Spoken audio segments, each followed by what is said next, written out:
Анупама, аз ще закъснея. Момент, Джагдиш! Почти приключих! Анупама! Ау, богове! Господин Джагдиш Синг, вашата прясна изгладена риза. Добре, обаче не забравяш ли нещо? Не съм забравила нищо. Оставила съм ти вратовръзката на леглото. Забравяш да обръщаш внимание на съпруга си. Аз имам нужда от една целувка. Няма да споря с теб. Обличай си и тръгвай. Анупама!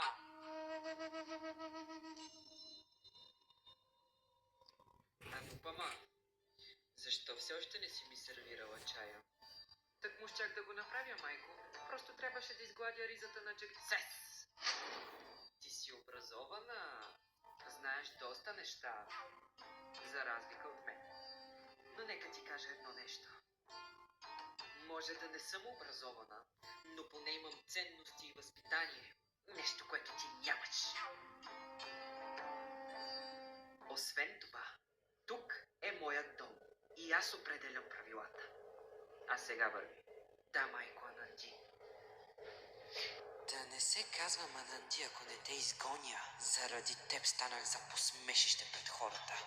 Ананди, без да ми се сърдиш, ама искам да ти кажа нещо. Разбира се, Сандия.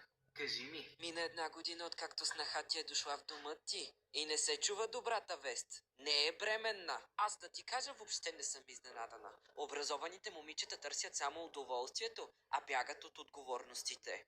Без значение от методите, които ще приложа. Аз ще изгоня Анупама. Ананди планира зел план, с който да изгони Анупама. Но какво ще се случи? Мразя те, Анупама. Заради теб, аз, дъщерята в този дом, Гопи Синг, съм принудена да се омъжа за бедняк. Ще ти отмъстя, Анупама. Престани, Анупама! Работя по 12 часа и единственото, което искам е когато се прибера вкъщи, е спокойствие. Омръзна ми от вашите женски сплетни. Майка и дъщеря обединяват сили и омраза, за да успеят да победят Анупама. Мислиш, че си по-добра от мен? Тогава те предизвиквам на танцов двубой. И ако спечеля, ще остана тук.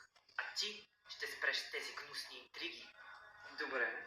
Ами ако изгубиш, ще си тръгна. Без да кажа нищо. Току-що подписа смъртната си присъда, момиче. Бъди готова да гориш.